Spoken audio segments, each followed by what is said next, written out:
Good morning students, जय हिंद। मैं Vipin sir और जीव का केमिस्ट्री क्लासेस में आपका एक बार फिर से स्वागत है। हेलो स्टूडेंट्स, आप पढ़ रहे हैं class 11th chemistry chapter number 5 का पार्ट 1 पढ़ने जा रहे हैं। ठीक है ना। देखिए, आपने जो अभी तक पढ़ा वो पार्ट 4 था। पार्ट 4 के 15 पार्ट्स में आपका चैप्टर नंबर 4 फिनिश हुआ है। आज जो आप पढ़ने जा रहे हैं वो नया चैप्टर है आपका, ठीक है ना, यानी कि चैप्टर नंबर 5, चैप्टर नंबर 5, जिसका नेम है द्रव्य की अवस्थाएं। द्रव्य की अवस्थाएं, ठीक है ना। States of matter, states of matter, ठीक है ना, द्रव्य की अवस्थाएं।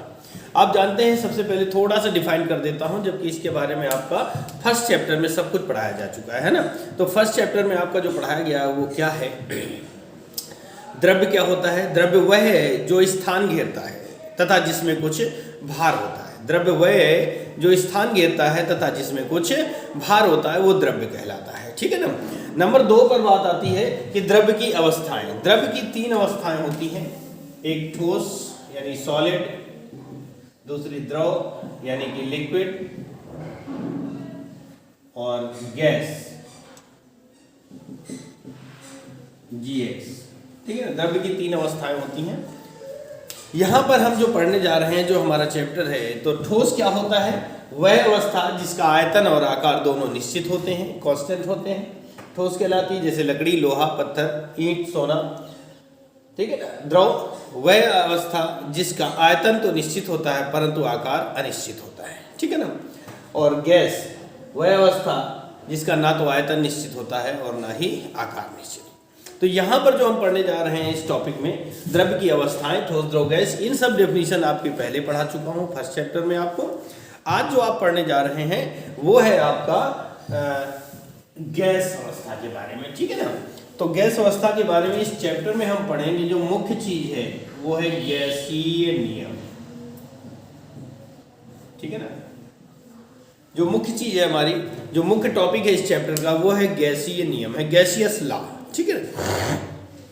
इसमें गैसियस लॉ में पढ़ना है कौन कौन से वैज्ञानिकों ने गैसों से संबंधित नियम दिए हैं, उनके बारे में पढ़ना है, ठीक है ना। तो चलिए हम स्टार्ट करते हैं कि हमारा जो पहला टॉपिक है वो हमारा होता है बायल का नियम। बायल का नियम, ठीक है ना। ये रही हमारी बायल के नियम की बात करते हैं, ठीक है। बायल का नियम, इस नियम के अनुसार देखिए क्या लिख सकते हैं, डिफाइन करना है। इस नियम के अनुसार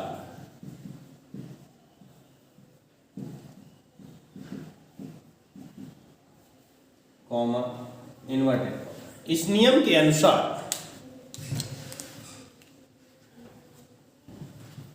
स्थिर ताप पर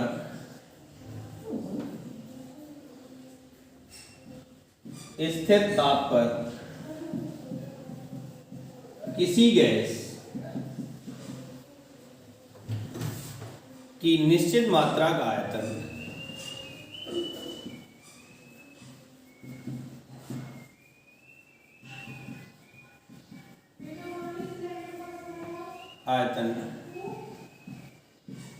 उसके दाब की, क्या लिख सकते हैं, स्थिर ताप पर किसी गैस की निश्चित मात्रा का आयतन, स्थिर ताप पर किसी गैस की निश्चित मात्रा का आयतन उसके दाब की व्युत्क्रमानुपाती होता है,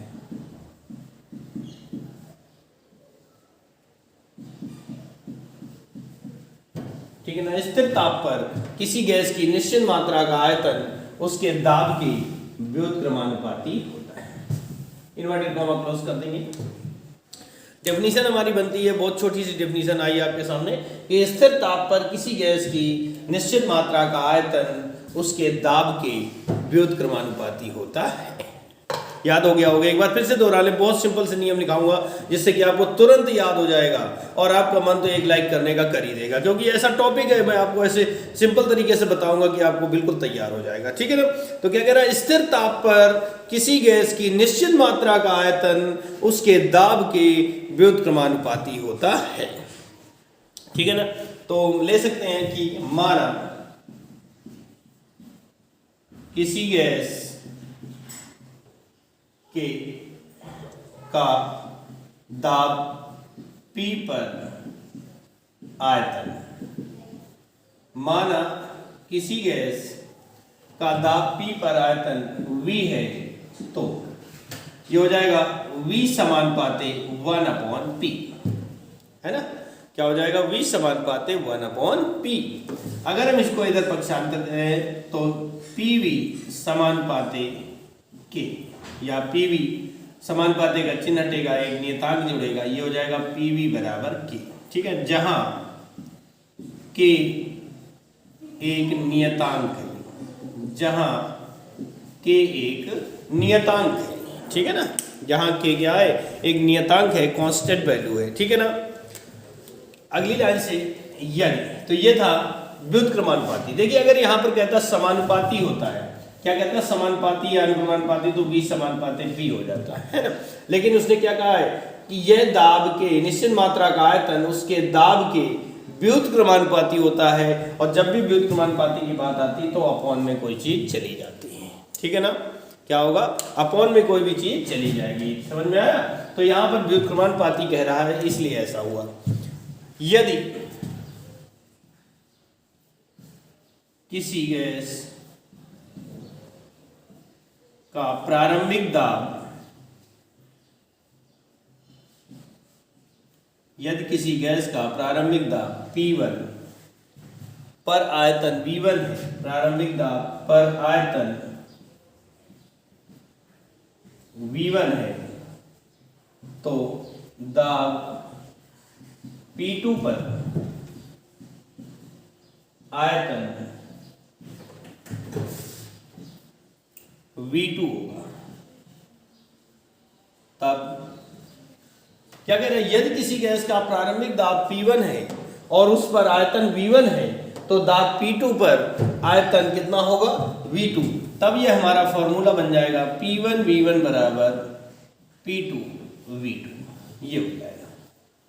यानी इस फॉर्मूला में परिवर्तन होगा और ये क्या आ जाएगा? P1 V1 बराबर P2 V2, ठीक है ना। इस फॉर्मूले से हमारे सवाल लगने हैं, न्यूमेरिकल सॉल्व होना है। क्लियर हुआ? ऐसा ना, ये P1 V1 बराबर P2 V2 कैसे हुआ ये भी देख लीजिए। जैसे ये PV बराबर K है, तो अगर हम इसको सपोज दैट में माने P1 V1 बराबर क्या हो जाएगा? K। इसी तरह P2 V2 बराबर क्या हो जाएगा? K। दोनों आपस में बराबर है, ये खत्म हो जाएंगे। P1 V1 बराबर P2 V2 आपका आ जाएगा। तो आपको नोट क्या करना है? इतना सा नोट करना है, ये आपका बायल का नियम होता है, ठीक है ना। अब इसको हम साफ करते हैं और आगे बढ़ते हैं।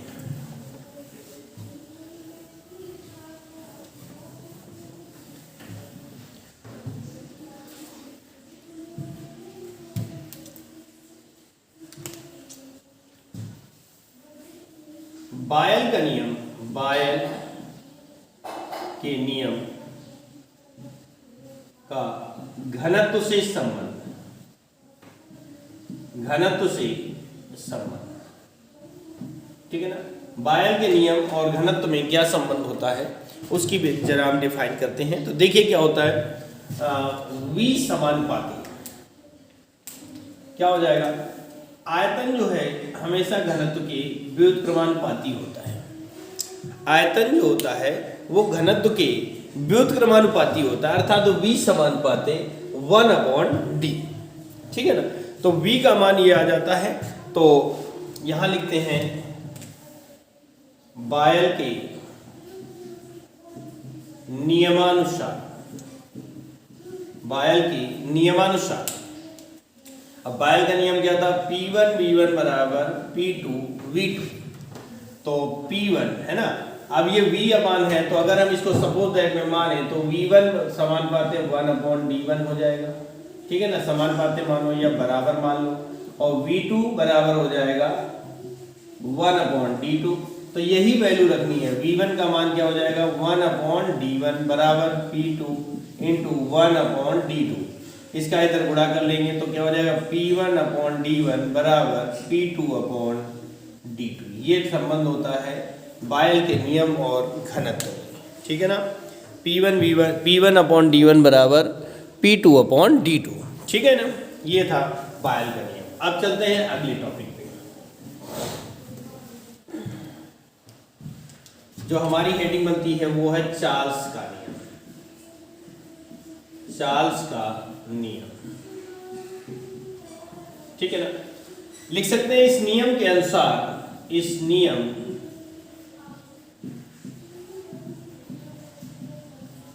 के अनुसार, चार्ल्स के नियम, चार्ल्स का नियम हम पढ़ाने जा रहे हैं। उसमें क्या लिखा है कि इस नियम के अनुसार, चार्ल्स के नियम के अनुसार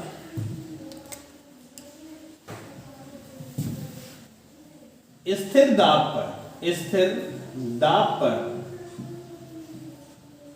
किसी गैस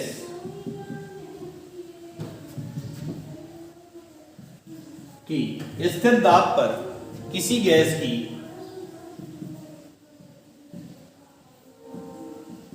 निश्चित मात्रा का आयतन, स्थिर दाब पर, बॉयल के नियम में टेम्परेचर को स्थिर किया गया था, यहां पर प्रेशर को स्थिर किया गया है ना, प्रेशर को। तो स्थिर दाब पर किसी गैस की निश्चित मात्रा का आयतन उसके परम ताप के समानुपाती होता है, उसके परम ताप के समानुपाती होता है। Inverted comma close. बहुत छोटा सा नियम है और आपको अभी मेरे साथ ही याद करना होगा, ठीक है ना। स्थिर दाब पर क्या कह रहा है, इस नियम के अनुसार स्थिर दाब पर किसी गैस की निश्चित मात्रा का आयतन उसके परम ताप के समानुपाती होता है। स्थिर दाब पर किसी गैस की निश्चित मात्रा का आयतन उसके परम ताप के समानुपाती होता है, ठीक है ना। यह आपका नियम हो गया। माना किसी गैस के ताप T1 पर आयतन V1 है, सॉरी ताप T पर आयतन V है। माना किसी गैस के ताप T पर आयतन V है, तो क्या हो जाएगा नियम के अकॉर्डिंग कि स्थिर दाब पर किसी गैस की निश्चित मात्रा का आयतन उसके परम ताप के समानुपाती होता है। अब अगर हम V बराबर पक्षांतर करें तो क्या हो जाएगा, KT हो जाएगा, है ना। अगर T गुणे में है, इधर ना है तो किस में जाएगा, अपॉन में, तो V अपॉन T बराबर K। ये चार्ल्स का नियम कहता है, V अपॉन T बराबर K, जहां K एक नियतांक है, जहां K एक नियतांक है, ठीक है ना। आगे मान सकते हैं यदि ताप T1 पर, लिख सकते हैं क्या, यदि ताप T1 पर आयतन V1 है, तो ताप T2 पर आयतन V2 होगा, है ना। ताप T1 पर आयतन V1 है तो ताप T2 पर आयतन V2 होगा। तो जो हमारा फॉर्मूला बना हुआ क्या होगा, V1 अपॉन T1 बराबर V2 अपॉन T2। ये हमारा फॉर्मूला बन जाएगा, V1 अपॉन T1 बराबर V2 अपॉन T2। ये हमारा फॉर्मूला बनकर तैयार होगा।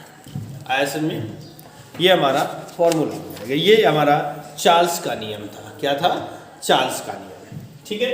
अब इसको हम साफ करते हैं और आगे बढ़ते हैं, ताकि आपका टाइम और डाटा ज़्यादा खर्च ना हो, फालतू में आपका समय बर्बाद ना हो और आप अच्छी से अच्छी तैयारी करते हैं, ठीक है ना। हेडिंग डालते हैं चार्ल्स के नियम, चार्ल्स के नियम और घनत्व में संबंध। चार्ल्स के नियम और घनत्व में संबंध।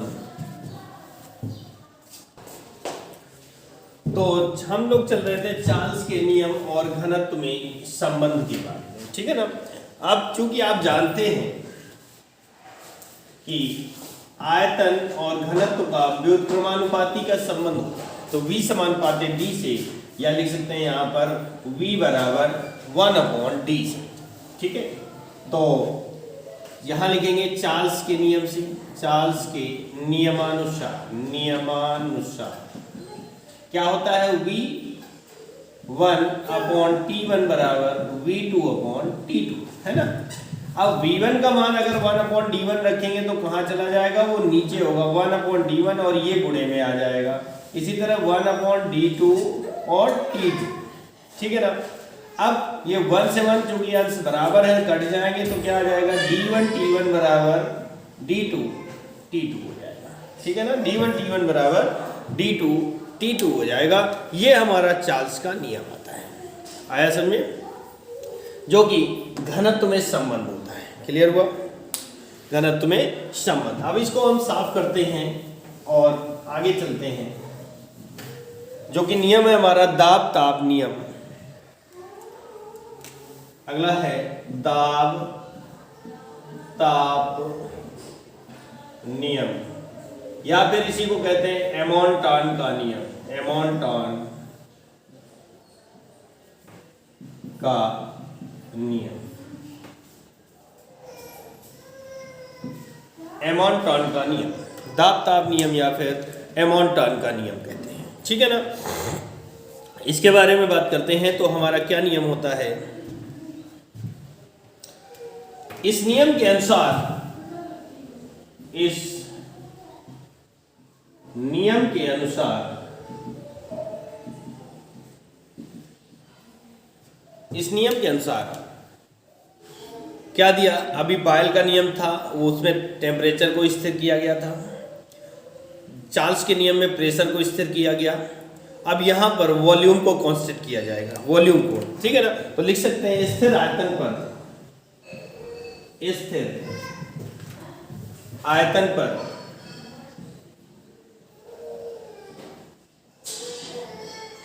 स्थिर आयतन पर किसी गैस की निश्चित मात्रा, स्थिर आयतन पर किसी गैस की निश्चित मात्रा का दाब, निश्चित मात्रा का दाब, ठीक है ना। बहुत ध्यान से सुनना। देखिए स्थिर आयतन पर, स्थिर आयतन पर किसी गैस की निश्चित मात्रा का दाब उसके परम ताप के दाब, उसके परम ताप के अनुक्रमानुपाती होता है।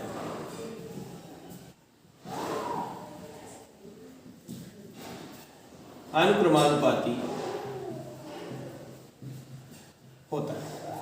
स्थिर आयतन पर किसी गैस की निश्चित मात्रा का दाब, स्थिर आयतन पर किसी गैस की निश्चित मात्रा का दाब उसके परम ताप के अनुक्रमानुपाती होता है, ठीक है ना। स्थिर आयतन पर किसी गैस की निश्चित मात्रा का दाब उसके परम ताप के अनुक्रमानुपाती होता है। क्या होता है भैया, अनुक्रमानुपाती होता है, ठीक है। अब इसमें हम लेते क्या है कि माना किसी गैस का ताप T पर दाब P है, तो यानी ताप कितना ले लिया गया, टेम्परेचर को हम T से प्रदर्शित करते हैं और प्रेशर को P से। तो ताप T पर दाब P है तो ये हो जाएगा T समानुपाती P, या फिर T बराबर Kp। तो यहां पर क्या आ जाएगा ठीक है। या फिर इसको ऐसा भी लिख सकते हैं, देखिए इसका चाहे ऐसे लिखो और चाहे ऐसे, P समानुपाती T लिख सकते हो। P बराबर क्या हो जाएगा, Kt हो जाएगा, उससे कोई फर्क नहीं पड़ता, बात वही का वही है, ठीक है ना। तो T कहां पर आएगा, गुणे में है तो अपॉन में चला जाएगा, P/T बराबर K, ठीक है ना। ये आपका फॉर्मूला हो जाएगा। लिख सकते हैं जहां K एक कांस्टेंट है, कांस्टेंट वैल्यू है, ठीक है ना। K एक कांस्टेंट वैल्यू है, क्लियर हुआ। P लिखा गया निश्चित मात्रा का दाब उसके परम ताप के समानुपाती होता है। परम ताप के समानुपाती या अनुक्रमानुपाती एक ही बात होती है, बराबर होता है, इक्वल होता है, ठीक है। आप लिख सकते हैं यदि किसी गैस का ताप T1 पर दाब P1 है। क्या माना कि यदि किसी गैस का ताप T1 पर दाब P1 है तो ताप T2 पर दाब P2 होगा, है ना। दो कंडीशन दी जा रही है, T1 पर P1 है तो T2 पर कह रहा क्या होगा, P2 होगा, ठीक है ना। अब यहां पर हम चलते हैं तो क्या बनेगा, यानी ये बन जाएगा हमारा P1 अपॉन T1 बराबर P2 अपॉन T2। ये हमारा फॉर्मूला बनकर रेडी हो जाएगा, तैयार हो जाएगा, ठीक है ना। ये हमारा क्या बन जाएगा, फॉर्मूला बनकर तैयार हो जाएगा, ठीक है। अब इसको हम साफ करते हैं और चलते हैं आगे।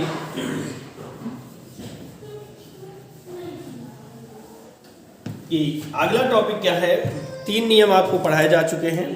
अब बायल और चार्ल्स के नियम में थोड़ा सा संबंध को दिखा दिया जाएगा और हेडिंग होगी हमारी, क्या हेडिंग डाल सकते हैं, आदर्श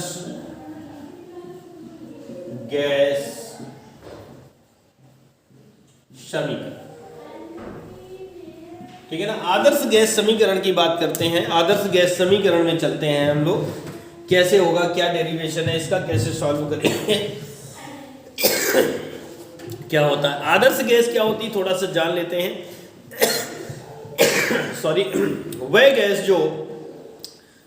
जो सभी परिस्थितियों में, सभी कंडीशंस में, अच्छाई या बुराई, प्रेशर, जैसा भी ताप दाब की उचित स्थितियों में बायल और चार्ल्स के नियम का पालन करती है, बायल और चार्ल्स के नियम का पालन करती है, आदर्श गैस कहलाती है, ठीक है ना। बायल और चार्ल्स के नियम का पालन करती है, आदर्श गैस कहलाती है, ठीक है। अब यहां पर चलते हैं तो ये हमारा क्या हो जाएगा, आदर्श गैस समीकरण। इसमें क्या लिखते हैं कि बहुत सिंपल तरीके से, बहुत ही सिंपल तरीके से सॉल्व होना है इसको। बायल के नियमानुसार, बायल के नियम से क्या होता है, बायल का नियम, V समानुपाते 1 अपॉन P, है ना। बायल का नियम क्या है, V समानुपाते 1 अपॉन P। ये हमारा इक्वेशन नंबर फर्स्ट बना, समीकरण नंबर फर्स्ट बनता है। फिर लिखते हैं चार्ल्स के नियम से, चार्ल्स के नियम से ये क्या होता है, V समानुपाते T, V समानुपाते T। ये हमारा समीकरण नंबर 2 बना। बायल का नियम V समानुपाते 1 अपॉन P, समीकरण फर्स्ट, और चार्ल्स का नियम V समानुपाते T। दोनों नियमों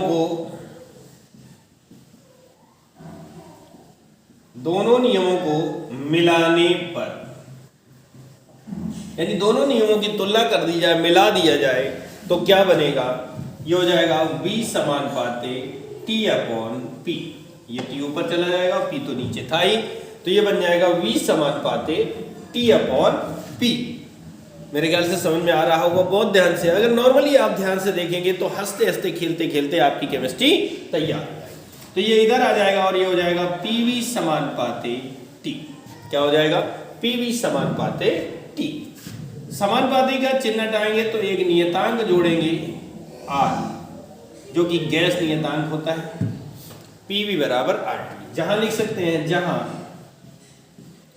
R गैस नियतांक है जिसका, R गैस नियतांक है जिसका मान 0.082 लीटर वायुमंडल प्रति डिग्री प्रति मोल होता है, ठीक है ना। क्या कह रहा है, जहां R एक नियतांक है जिसका मान 0.082 लीटर वायुमंडल प्रति डिग्री प्रति मोल होता है। R एक गैस नियतांक है जिसका मान 0.082 लीटर वायुमंडल प्रति डिग्री प्रति मोल होता है। यदि गैस के स्मॉल n मोल लिए जाएं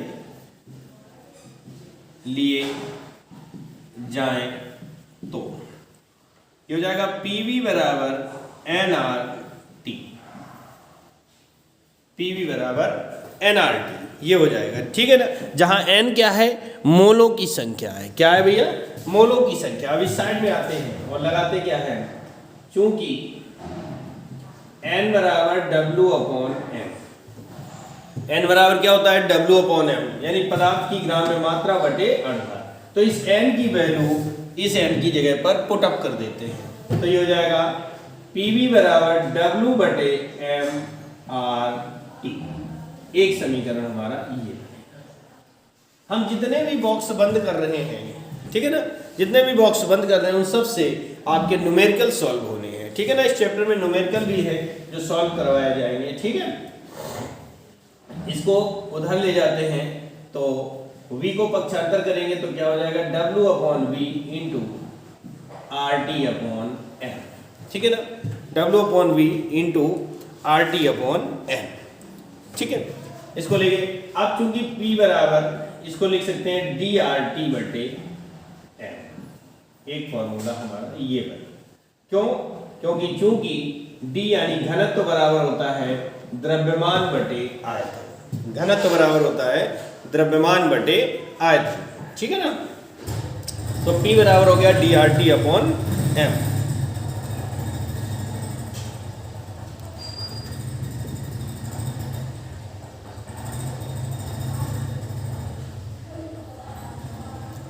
अच्छा, PV बराबर nRT से आगे बढ़ाते हैं। P बराबर पक्षांतर करें तो n/v RT हो जाएगा, है ना, n/v RT। तो P बराबर हो जाएगा CRT। एक समीकरण हमारा ये बना। क्यों, क्योंकि चूंकि C बराबर सांद्रता बराबर होता है मोलों की संख्या बटे आयतन लीटर में, ठीक है ना, मोलों की संख्या बटे आयतन लीटर में, ठीक है। अब इस रेखा को थोड़ा सा ऐसे करके और यहां से लिखते हैं। क्या लिखेंगे, यदि